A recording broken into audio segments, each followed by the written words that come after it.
ప్రభుత్వం చేపట్టిన P4 ముఖ్య ఉద్దేశం గ్రామాలలో బాగా వెనుకబడిన వారి గుర్తించి వారి అభ్యున్నతికి అభివృద్ధి చెందిన వారి ద్వారా సహకారం అందించి లబ్ధి చేకూరే పనులు చేపట్టడం ముఖ్య ఉద్దేశం అన్నారు.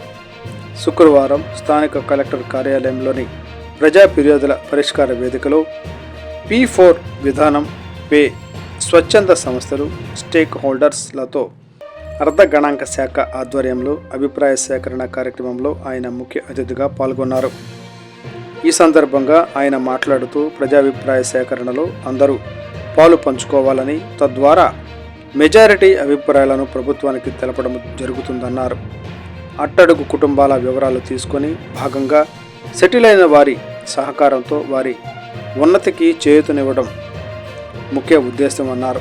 పరిశ్రమల ఏర్పాటులో సహకరించి భూములు ఇచ్చిన రైతుల అభివృద్ధి చెందవలసిన అవసరం ఉందని, దానికి P4 సర్వే ఉపయోగపడుతుందన్నారు. స్వచ్ఛంద సంస్థలు, స్టేక్ హోల్డర్స్ P4 సర్వేపై ప్రజలలో అవగాహన కల్పించి ఎక్కువ మంది సర్వేలో పాల్గొనేలా చూడాలన్నారు. స్వచ్ఛంద సంస్థలు, స్టేక్ హోల్డర్స్ మరియు రైతు సంఘం నాయకులు పలువురు మాట్లాడుతూ P4 సర్వే మంచిదని అభిప్రాయపడ్డారు.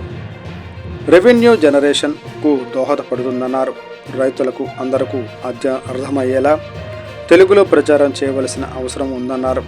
ఈ కార్యక్రమంలో జిల్లా అర్ధ గణాంక అధికారి శ్రీనివాసరావు, పరిశ్రమల శాఖ ఏడీ నవీన్ కుమార్, సంబంధిత శాఖ అధికారులు తదితరులు పాల్గొన్నారు.